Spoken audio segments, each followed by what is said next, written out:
ಚಿತ್ರದುರ್ಗ ಜಿಲ್ಲೆಯ ಹಿರಿಯೂರಿನಲ್ಲಿ ಇಂದು ದಿವಂಗತ ಮಾಜಿ ಸಚಿವ ಹಾಗೂ ಜಿಲ್ಲಾ ಉಸ್ತುವಾರಿ ಸಚಿವರಾಗಿದ್ದ ಡಿ ಸುಧಾಕರ್ ಅವರ ಸ್ಮರಣಾರ್ಥ ಬೃಹತ್ ನುಡಿನಮನ ಕಾರ್ಯಕ್ರಮ ನಡೆಯುತ್ತಾ ಇದೆ.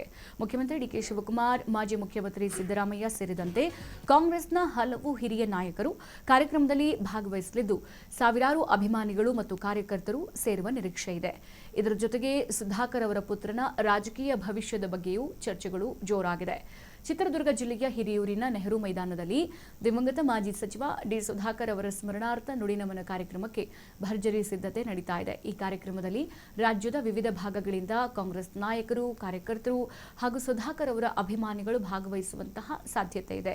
ಮುಖ್ಯಮಂತ್ರಿ ಡಿಕೆ ಶಿವಕುಮಾರ್, ಮಾಜಿ ಸಿಎಂ ಸಿದ್ದರಾಮಯ್ಯನವರು, ಕೆಪಿಸಿಸಿ ಅಧ್ಯಕ್ಷ ಬಿಕೆ ಹರಿಪ್ರಸಾದ್ ಹಾಗೆ ಉಪಮುಖ್ಯಮಂತ್ರಿ ಡಾಕ್ಟರ್ ಜಿ ಪರಮೇಶ್ವರ್ ಸೇರಿದಂತೆ ಹಲವು ಸಚಿವರು, ಶಾಸಕರು, ಸಂಸದರು ಮತ್ತು ಪಕ್ಷದ ಹಿರಿಯ ನಾಯಕರು ಕಾರ್ಯಕ್ರಮದಲ್ಲಿ ಭಾಗವಹಿಸಿ ಡಿ ಸುಧಾಕರ್ ಅವರಿಗೆ ನುಡಿ ನಮನ ಸಲ್ಲಿಸಲಿದ್ದಾರೆ.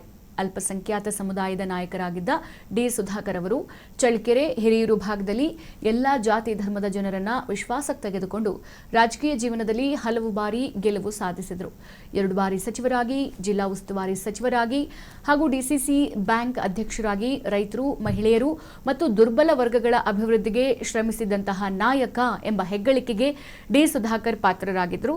ಇನ್ನು ಡಿ ಸುಧಾಕರ್ ಅವರ ನಿಧನದ ಬಳಿಕ ತೆರವಾಗಿರುವಂತಹ ರಾಜಕೀಯ ಸ್ಥಾನವನ್ನ ಯಾರು ತುಂಬಲಿದ್ದಾರೆ ಎಂಬ ಕುತೂಹಲ ಹೆಚ್ಚಾಗಿದೆ.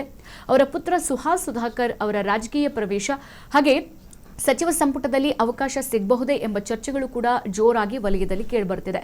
ಆದರೆ ಸುಹಾಸ್ ಸುಧಾಕರ್ ಅವರಿಗೆ ಸಚಿವ ಸ್ಥಾನ ನೀಡುವ ಕುರಿತು ಇದುವರೆಗೂ ಸರ್ಕಾರ ಅಥವಾ ಕಾಂಗ್ರೆಸ್ ಹೈಕಮಾಂಡ್ ಯಾವುದೇ ಅಧಿಕೃತ ಘೋಷಣೆ ಮಾಡಿಲ್ಲ. ಸದ್ಯ ಈ ಕುರಿತು ರಾಜಕೀಯ ಮಟ್ಟದಲ್ಲಿ ಊಹಾಪೋಹಗಳು ಮತ್ತು ಚರ್ಚೆಗಳು ಮಾತ್ರ ನಡೀತಾ ಇದೆ. ಒಟ್ಟಾರೆ ದಿವಂಗತ ಡಿ ಸುಧಾಕರ್ ಅವರಿಗೆ ನುಡಿ ನಮನ ಸಲ್ಲಿಸುವ ಕಾರ್ಯಕ್ರಮ ಇಂದು ರಾಜಕೀಯವಾಗಿಯೂ ಮಹತ್ವವನ್ನು ಪಡೆದಿದೆ. ಮತ್ತೊಂದು ಕಡೆಗೆ ಹಿರಿಯ ನಾಯಕರು ಅವರ ಸೇವೆಯನ್ನ ಸ್ಮರಿಸ್ತಾ ಇದ್ದಾರೆ. ಹಾಗೆ ಅವರ ಕುಟುಂಬದ ಮುಂದಿನ ರಾಜಕೀಯ ಹೆಜ್ಜೆಗಳತ್ತ ಎಲ್ಲರ ಚಿತ್ತ ಈಗ ನೆಟ್ಟಿರುವಂಥದ್ದು. ಹಿರಿಯೂರು ಕ್ಷೇತ್ರದಲ್ಲಿ ಡಿ ಸುಧಾಕರ್ ಅವರ ಸಾಧನೆ ಬಹಳ ಹೆಚ್ಚಿತ್ತು.